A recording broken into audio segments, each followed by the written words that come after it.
бацхан нэрхэм үзэгч сонсогчдоо та бүхэнд хөнгө төрх нэвтрүүлэг ээлж дугаарыг хүрэхэд бэлэн болсон байна. Энэ удаагийн нэвтрүүлгийн зочин амралт маань Ерөнхий боловсролын 5 дугаар сургуулийн хөгжмийн багш Монгол Улсын сайдын тэргүүний ажилтан Баттайг оролцож байна. За, өөрчийн өдрийн мэндийг хүргэе. За, энэ өдрийн мэндийг хүргэе. За, баярлалаа. Тэгэхээр хөнгө төрх нэвтрүүлэг маань үзэгч та бүхэн анзаарч байгаагаар өмнө одоо бид хүн тийм ээ залуучуудаа түүжилж байгаа залуучуудаа сурж оролцуулдаг байгаа.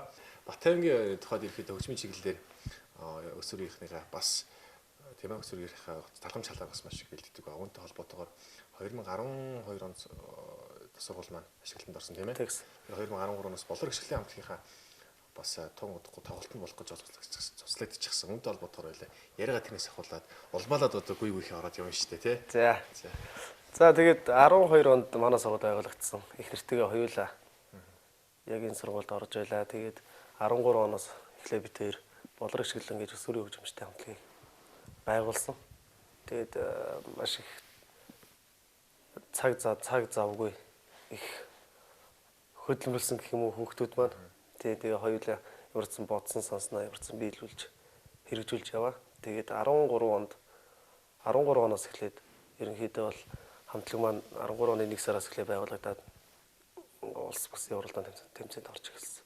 Тэгээ 14 оноос эхлээд ер нь бол анхны медалийн гараа маань эхэлсэн байгаа хүүхдүүдийн. Тэгээд хүүхдүүд маань маш их хичээл зүтгэл эцэгчүүдийн дэмжлэг, сургуулийн маань орон нутгийн дэмжлэг тусалцаагаар улсын чанартай тэмцээн бүс тэгээд цаашлаа олон улсын тэмцээн явсан байгаа. Тэгээд маш их амжилтыг үзүүлсэн. Энэ бүгд манаас манай аймагт бол анхны үндэсний өсвөрийн хөгжмөстэй анхны медаль болж исэн. Ийм төвхтэй. Тэгэхээр үндэсний хөгжмөр ирэхэд хүүхдүүд нь одоо шилбэлээд боловсролын салбарт гэдэг чинь дуу хөгжим гэхэлэр бид нар заавал нууцаагаал тий. Заавал ингээ хоор дууж гэдэг юм хөө чиглэлээ биш. Үндэсний хөгжмөрөө тухайн хүүхд маань хичээлхийн одоо гол одоо үндсэн мөн чанараа яг юм дэр үү. Энэ үндэсний хөгжмөр өсвөрийн хөгжмөстийг ер нь хичээл нь суралцсан гэдэг нь бүжиг хөгжим дуу бүгд л ялгаагүй өв соёл юм явж байгаа. За дээрэс нь үндэсний хөгжим гэдэг маань бол маш их онцлогтой. Үндэсний хөгжим бол өөрөө яг тэр тухайн хөгжмийн дугууланд орсон хүүхд бол ноотноос эхлээд арай гүнзгийрч сурна. Хөгжим яг энгийн зүгээр байдлаас бол арай гүнзгийрч сурна. Дээрээс нь улсын уралд одоо ч өсвөрийн хөгжмөстэй уралд бол маш өрсөлдөөнтэй маш тоглогдох зохиолч маш мэржлийн түвшинд очиж гисэн. Тэгээ үүнийгээд байгаа хүүхдэд бол хүүхдийн ой тогтоолт болон суух байдал зэрэгт маш сонирн нөлөөлж байгаа л да. Тэгээ нэг ая гаргана гээд багш сурагч хоёулаа угаасаа маш удаансан. Өдөр шөнөгийг ялахгүй суунчтэй тэгээд шинэ зохиол гарна гээд нота аваад л яг л ном уншиж байгаа юм шиг өсөөс орж байгаа шиг ном уншиж байгаа юм шиг эхлэх шүү дээ. Шинэ зохиол уншиж эхэлж байгаа юм шиг. Тэгээд бүх юм маань эхэлнэ. Ер нь суух, сууд сурах, төлөвшөх. Тэгээд дээрэс нь тэрийгээд агаад өв соёлоо хадгалах. Энэ тал дээр явж байгаа шүү дээ, тийм ээ. Энэ тал дээр бас айгүй хач тустай юм болоо. Тэгэхээр 2013 оноос хойш гэдгсэн би байгаас гайхаад байна л да. Өсвөрийн үндэсний цөөхөл хөгжим амтлаг тийм ээ. Тэгэхээр юм юмд анхдагч гээл анхны медалийг аваад ирлээ. Анхны одоо өсвөрийн үндэсний хөгжмөр хичээллээгээд ер нь манай Дорногов аймгийн тухайд ерөөхдөө урд өмнө ерхий боловсролын сургуулиуд нь дуу хөгжмийн чиглэлээр юм хүмүүдээ явуулахгүй хичээл биш болдгоо байсан юм болов. Ер нь чиний өөрийн шинэ тухайд бас энэ үд хаалгыг олж харах бас нэг тийм өнцөг байгаа шүү дээ тийм ээ. Үүнээс бол энэ ер нь бол дан хөгжмийн өсвөрийн хөгжмөстэй уралдаан бол хамгийн анх 92 оноос эхэлсэн гэдэг баха. Монголын хүүхдийн ордонд эхэлсэн байдаг. Тэгээ яг манай аймагаас бол нөө өсвөрийн хөгжимчд бол зөндөө байсан. Угаасаа байсан болоод энэ үндэсний хөгжим хөгжих зам нь эхэлж байгаа шүү дээ. Тэгээ суурь тавьж байгаа. Манай багш өөрөө дуу хөгжмийн хүн бас. Тэгээд багш маань өөрөө болохоор яг голлолж тэгж яг нэг юм уу бариагүй айгүй олон төрлийн юм барих нөө барьж урлагийн наадмуудад их оролцдог гэсэн байна. Тэгээ яг нэг дангаараа болж байгаа хөгжмийн өсвөр хөгжимчдийн улсын уралдаанд бол ерөөсөө орж байгаагүй. Тэгээ нэг урлагийн наадам гэхээр дуу бүжиг хөгжим бүх юм байж байгаа шүү дээ. Тийм юмд голчилж яваад яг тэндээсээ бол нэг медаль бол улсын чанартай медаль авч ирсэн. Миний анхдагч гэж юу яриад байгаа вэ гэвэл аймагт хоёр нь анхдагч гэдэг бас чамгүй олон юмд оролцоод миний битэрийн эхнэр битэрийн нэр бол яваад байгаа л да. Намсрын Батнасан гэж манай багш нь өөрөө эмсүүтэд ардын хөгжмийн гэж анх санаачлан байгуулжсэн. Тэгээ энэ дээр анхны төгсөгчөөр бид төгсөж байсан. Энэ эмсүүтэр ардын хөгжмийн анги нэх зорилт нь юу байсан бэ гэвэл цаашдаа аймаг орон нутагт энэ үндэсний хөгжим гэдгийг төвөнд дэлгэрүүлэх зорилготой. Дээрээс нь энэ сум орон нутагт аймаг орон нутагт мэрэгжлийн хөгжмийн багш нар дуу хөгжмийн багш нарыг бэлтгэх яг нэг дотмог байдаг учраас энийг нь хангалттай боловсон хүчин гэж бэлдэх учраас зорилготой тийм байсан. Тэгээ бид нэр анх төгсч ирээд төгсөөд бид чинь би Голсонбор аймагт дууж боршин жуулгад хөгжимчнөр ажиллаж байсан. 10 он төгсөд. Манай эхнэр бас энд 1-р сургуульд ажиллаад, Саруух театрт ажиллаад, тэгээ сүүлд хамт хоёулаа Голсонбор аймагтаас ажиллаж байсан. Тэгээ хоёулаа хөгжимчин мэрэгчлэр дуу хөгжим багш мэрэгчлэр төгссөн голсон хөгжмөнд Яваачин Лим хоёр байсан. Тэгээ яг ингээд сургууль болгонд бас нэг юм онцлог байдаг. Одоо чи манай 2-р сургууль чинь бүжиг штэ. 1-р сургууль гэсэн ялгаагүй бүжигтэй. Яг хуу эхнээсээ яг 2-р сургууль нь нэг бүжгээ арай давамгаалж явсан. Тэгээд 1-р сургууль ингээд дандаа онцлогтой. Нэг урлагийн төрлөөсөө ийм бууч гэдэг юм уу тий. Тэгээ энэ дундаас хараад хад манай сургууль өөрөө аймагт төвдөө хамгийн сүүлд байгуулагдсан сургууль учраас би тэр ер нь хоёулаа яг үндэсний хөгжмөө барьж авъя.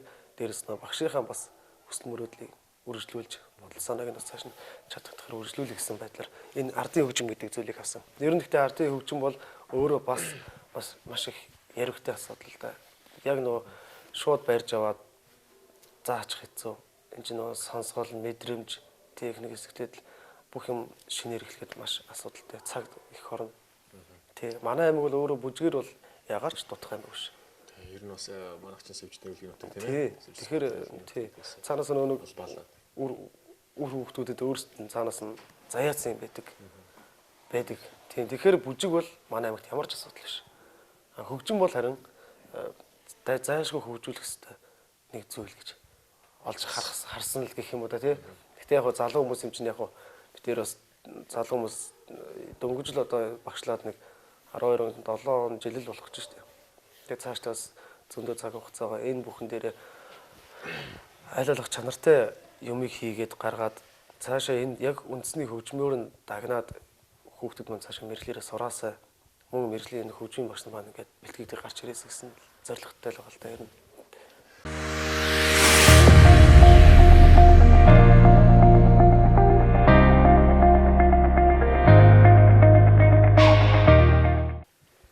Тэгэхээр гэр бүлийнхээ тухайс тогтмол дурдж байгаа тийм ээ. Тэгэхээр бас багшийнхаа тухай, намсрын утнасан багшийн тухай бас дурдж байгаа гэж үзэж байна. Үүнтэй холбоотойгоор бас хүүхдийн төлөв төвийн дараа бас баяр шагаан дараа намсрын батнасан багш хоёр маань яргуу наадмыг анх санаачилж зохион байгуулсан. Нугай аймгийн яргуу наадам тийм ээ.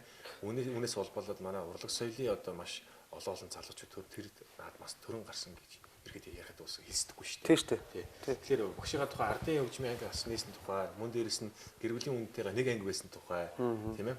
Анхныхаа багшийнхаа үргэлжлэлийг бас тавьж хоёулаа бас дуу хөгжмийн чиглэлээр одоо өсвөрийн хүүхдүүдэд бас хичээлүүлж байгаа, уламжлалыг хадгалж явж байгаа тухайга бас анхны халахнаас дуртаач. Гэр бүлийнхэнтэйгээ бас хэрхэн танилцж ирсэн. Нэг анги юм чинь нэг анги л тий. Тэгэхээр яг яргуу наадам манай энэ хүүхдийн байгууллагыг аймгийн хүүхдийн байгууллагыг яалтгүй баяр сайхан гсэн батнасан багш хоёрын тухайд ярихдаггүй харахгүй ийм. Тэгэхээр яргуу наадмаас одоо манай ах нар, эгч нар маш олон том хүмүүс төрөн гарцсан байгаа шүү дээ. Энэ бол ерөөсөө одоо ч гэсэн залуу үед бол зөндөө байгаа. Яргуу наадмын ач тус бол маш их. Тэгээ манай аймгаас жишээ авч зөндөө одоо энэ хажуу зэрэгэлдэх аймагуд маш их зохиодог болсон. Миний хувьд бол 1-р сургуульд 10 жилийн 1-р сургуульд 8 төгсөж байсан. Тэгээ эмс өдрөө хөгжмөд орж ирсэн.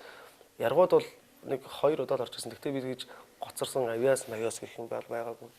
Зөвхөн ариун цагаан багшийнхаа хэлснээр нэг хамтлаг бүжигт гэл ингээл байжлаа. Манай эхнэр бол хатан болог сумын ерөнхийлөгч сурлын 8 жилийг төгссөн. Жинхэнэ яргууг бол утгаар нь туулсан үнтэй дуулна. Тэгээ Ямаха кассет тоглодог гэсэн. Яг тэр үеэр нь манай багш өөр нөө шүүгчээр нь явдаг гэж. Тэгээ манай эхнэрийг тэр яргуугаас 8 төгсгөлт нь авч ирсэн.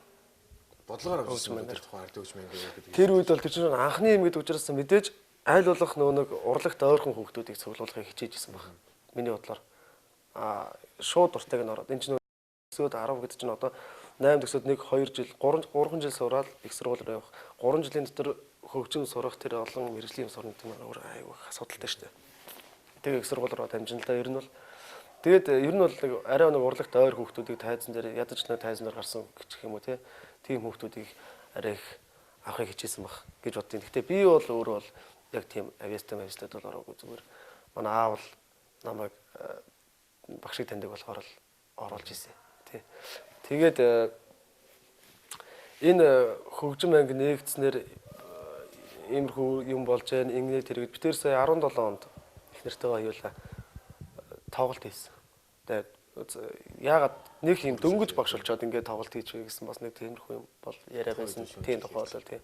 Тэгээ яг нэг их хийж үтээж явах үедээ бол заавал нэг зүйлийг ингээд тайлагнаад ингээд явж чанаас зүгээр юм болов гэж бодсон. Тэгээд юуны тоглолтынхаа нэрийг өгөх гэж их бодсон. За тэр тоглолтын яагаад хийх болсон гэвэл яг тэр жил чинь манай анхны ардын хөгжмийн анги төгссөний 10 жилийн тохиож ирсэн. Тэгээ багш маань болохоор 12 онд өнгөрч ирсэн. Тэгээ би тэрийг дөнгөж багш болоод багшлахад өнгөрцөн байсан л да манай багш.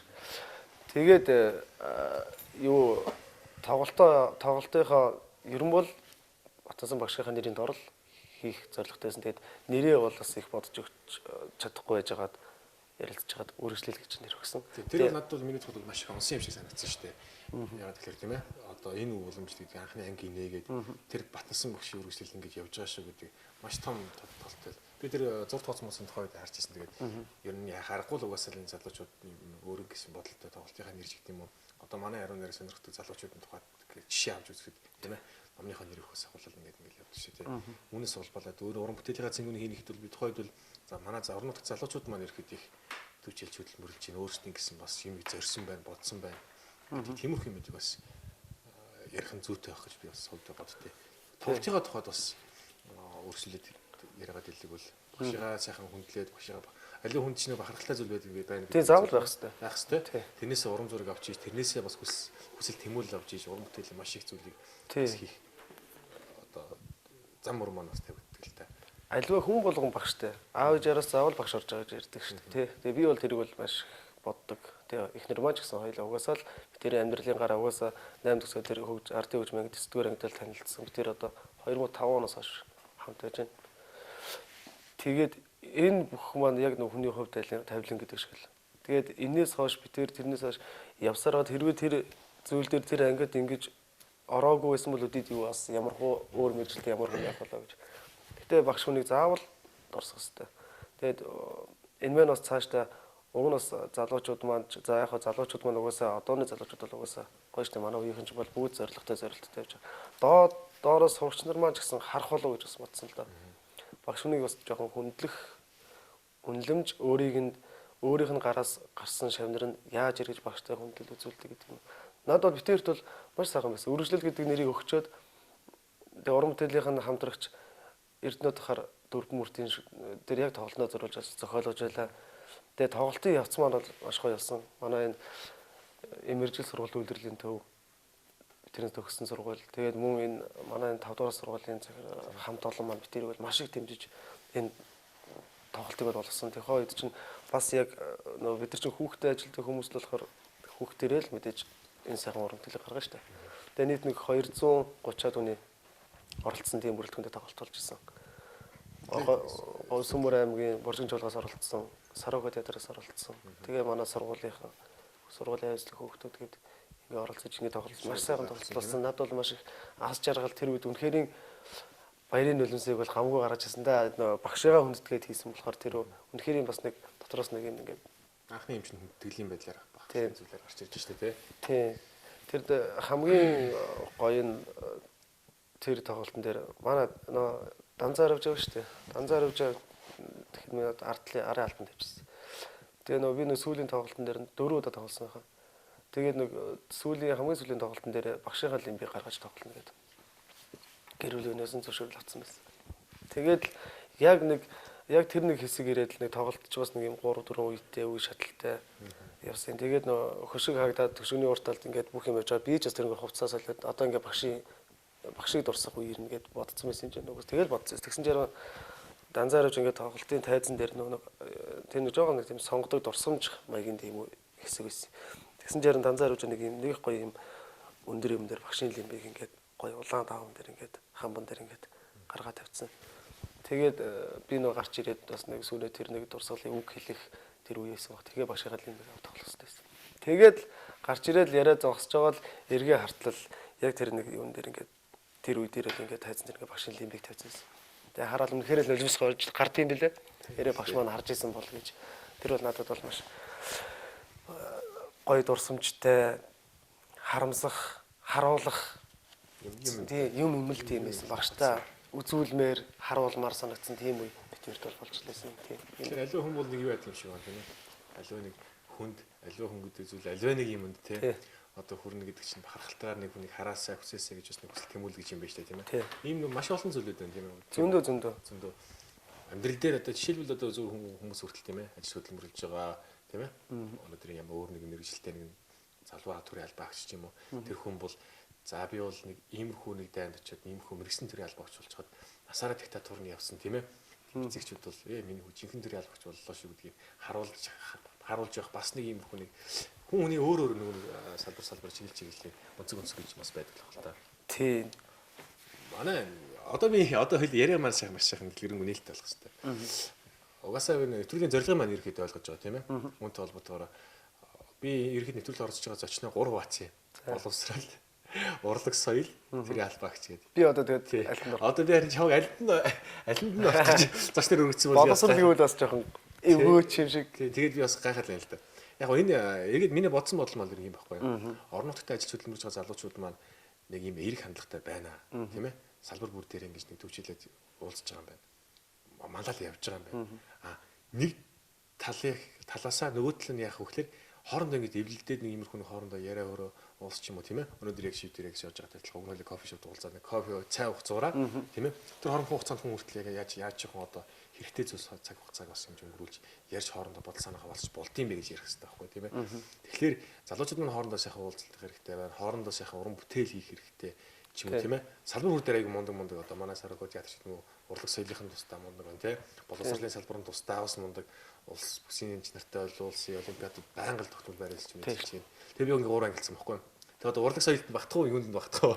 Мэдгүй би ч одоо урлаг соёл руу орвол багдах хүн, боловсрол руу орвол бас багдах хүн. Одоо тэгээд тэгэхээр яг нь юу байна л дээ. ажиллаад байгаад боловсролдоо явах байх. Ажиллаад байгаа боловсролд явна. Тэгээд уран бүтээл би нэг залуучуудыг одоо нэвтрүүлэгт маань ингээ 5 дугаар ингээ ирэхэд гарч байгаа салбарыг.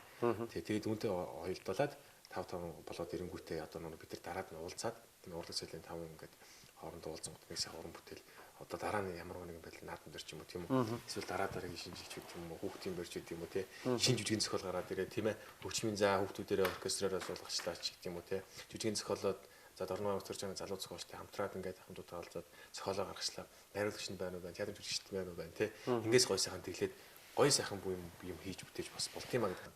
Өөрийн чинь тухай боловсролын салбарт орох нэгцэн урлаг соёлын салбарт орох нь яг аль талдаа одоо би ч боловсрол багдах гэдэг урлаг руу орох магадтанд одоо тэгээд угаасаа юуг мэржлээд байгаа л тэгээд боловсролд бол хүүхдтэй ажилдаг хүн чинь тэгээд хүүхдтэй ч ажиллаж байгаа тэгээд уран бүтээл залуучууд бас ингээд юмтайч ажиллаж байгаа юм чинь тий хоёр талын дээр багш дуудана. За үндээс бол би нэг юу ярих гэдэг юм хэлээ. Тэгээ нэг жил хоёулаа танилцсан юугаал маш их олж ярих гэдэг юм л та. Би бинийгээ танихгүй байж байгаа самсргүй байдлаар хоорондоо уулзсан яхаарахгүй тэр уулзсан уулзалт яг тэр учрал маань ирэхэд яг юм хийх гэж байгаа тэр залуучуудын тэр нэг юм зангидсан бас байгаад байсан болов уу гэж би бол анх гэж боддتي. Би чамайг танихгүй, чи ч намайг танихгүй, хоёулаа зүгээр самсргүй байдлаар таарсан шээ тийм ээ. Тэгээд тэр зүйлийг яг чамд тухайд яг ямар бодол төрж исэн гэдгийг бас нэг тухайд ойлгохгүй л байгаа.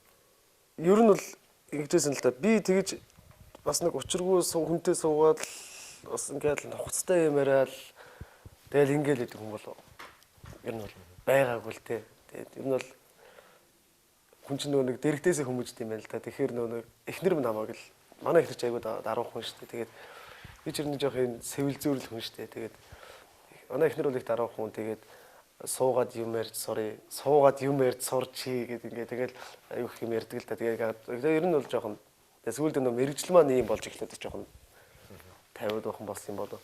Тэгээд нэг хэсэг хоёулаа юм л болвол ингээл оюутан байх чинь юм л болвол хошин шиг очиж үзээд тэгэл нэг юм болонгууд л очих хошин шиг үзээд тэгэл ингээл кино үзэлж байдаг гэсэн.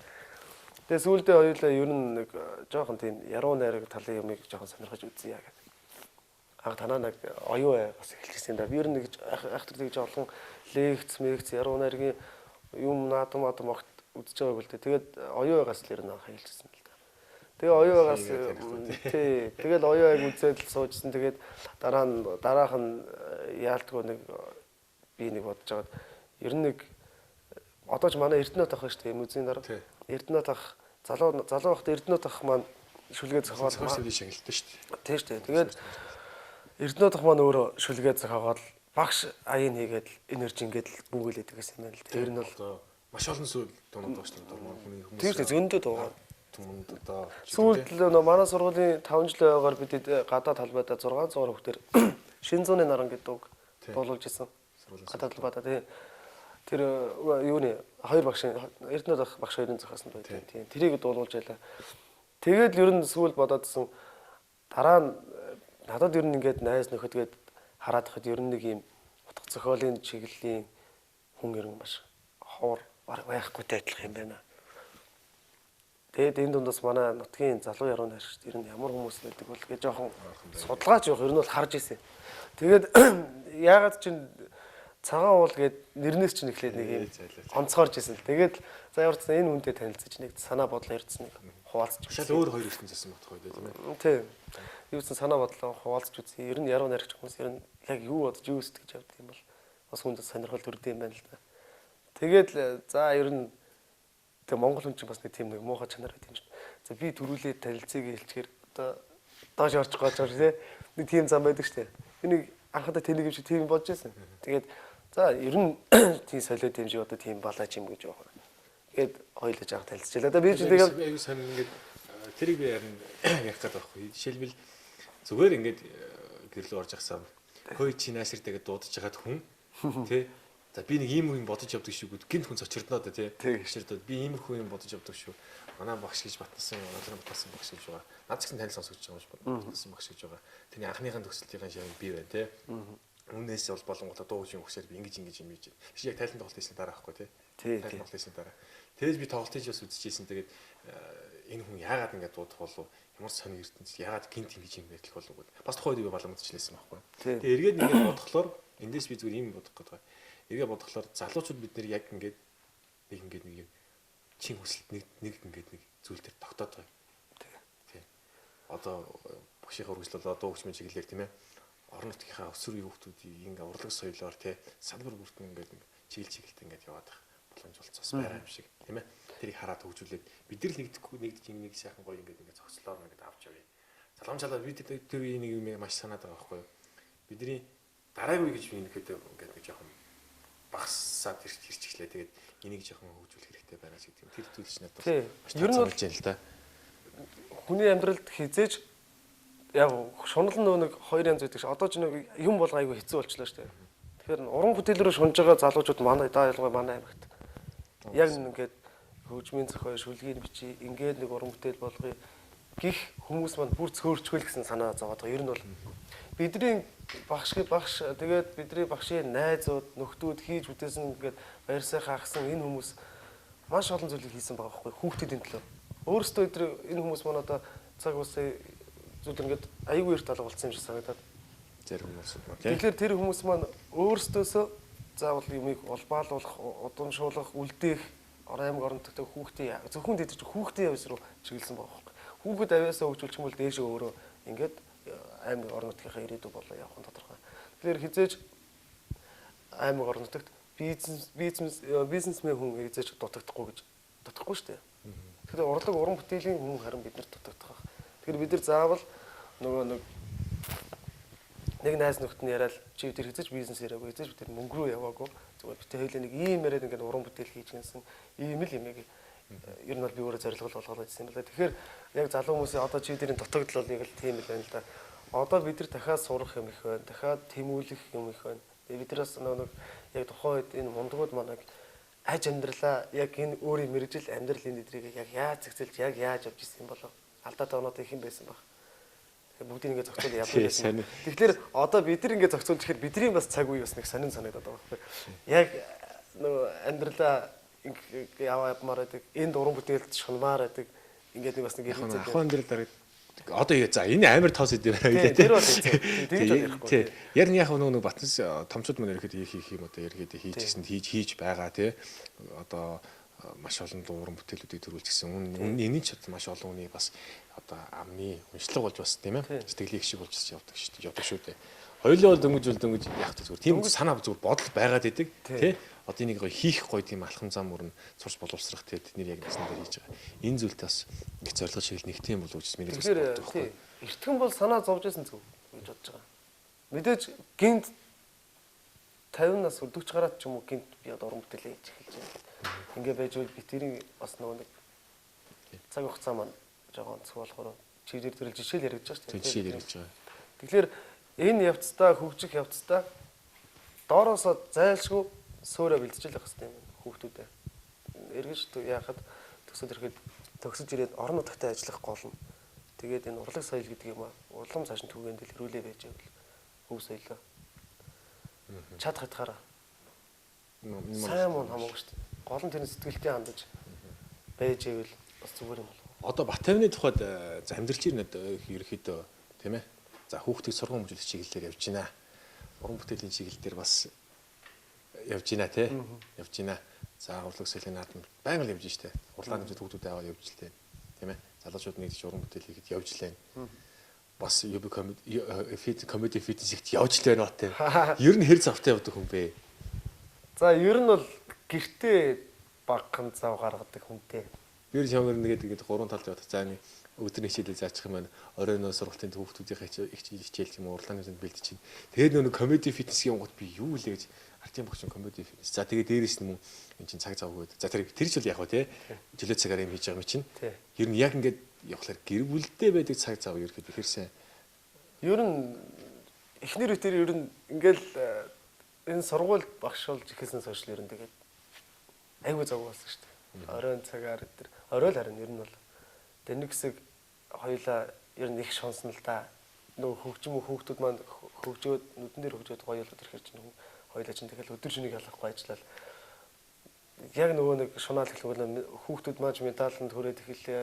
Тэнгүүт л зүгээр өстэй зүгээр юу гэхгүй зүгээр гол нь ар гэртээ цаг цагаа бид тэр ч одоо 3 хүүхдээ ер нь тэгээд эмээ өгөр нь өсгөлдсөн заримдаа зал гэртэл гурлахнаа л орой шөнөгүй гэртээ явж идэг. Тэгээд ер нь бол ар гэртний хайхтар цаг гарахгүй дээ. Тэгээд нэг ховдоо бас нэг сургалтын төв гэж бас байгуулсан. Хөгжмийн. Тэгээд тэр маань бас тэрийг бас дэлгэрүүлгээ сая хажууд нь бас зургийн дугаал нээсэн. Тэгээд тэрний хажууд одоо энэ 100-аас эхлээд манайх бэлтгэл үлгийн анги нээж байгаа. Тэгээ ингээд тийм бэлтгэл үлгийн өдөрт нэг 2 хэлжээр хичээлэх. Тэгээд тэндээ хүүхдүүд нь ингээд хичээлийн хуваар гараад хичээлийн монгол хэл математикийг бэлтгэх. Тэгээд нөгөө хажуугаар нь дуу хөгжмийн хичээл, рубик шот, зургийн хичээл, хөгжмийн хичээл ингээд бүр ингээд тустай юм хөтөлбөртэй. Өдөр болгоны 5 ажлын 5 өдрийн хариуцлагатай. Бага ангийн хүүхдүүдийг бэлтгэх зэрэг сургуулийн өмнөх боловсролын хүүхдүүдийг бас ингээд сургууль ороход бэлтгэх тийм юм нэг бас хийж байгаа. Тэгээ ер нь ингээд бужигнаад л байгаа. Тэгээ би бол ерөнхийдөө бол сургууль дээр л байж хат дуртай юм тий. Ер нь тэгтээ сургууль дээр байх дуртай гэдэг маань яг нэг дугуулангийнхаа хүүхдүүдтэй л төлхөө байх дуртай. Бас яг нэг сургууль хүмүүжүүлэх талынхаа энэ дээрс би бол өөрийгөө бас жоохон тутмаг хүн гэж боддог. Тэгэхээр яг нэг сургууль хүүхдүүд маань нүдэн дээр хөгжөөд ирэхлээр өөрөө бас хэллээ шүү дээ. Өөжөөд ирэхлээр дэрэгд нь байгаад ямар улам тэндээ шунаад байгаад юм санагдав. Шунаад байгаад ямар санагдав. Тийм.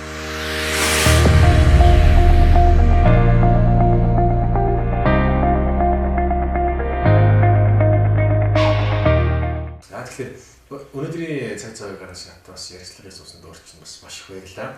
Тэгэхээр нэвтрүүлэгт оролцсон, хамт зочинд оролцсон зочин маань Монголын Соёлын дэргэний ажилтан Батболтын Баттай хэмээх ерөнхий боловсролын сургуулийн хөгжмийн мөн шмаас ярилцлаа. Тэгээд дараагийн нэвтрүүлгээр шинэ зочинтойгоо шинэ бас бодсон зүйлийг түүчилж байгаа тийм ээ. Сонирхолтой бас чиглэл дээрээ бас манлайлж байгаа залуучуудыг бас сууж оролцуулнаа гэдэгт бас та бүхэнд итгэл төсөөлж байна. Тэгээд дараагийн дугаар хүртэл баяртай үзэгчтэй. За баярлалаа.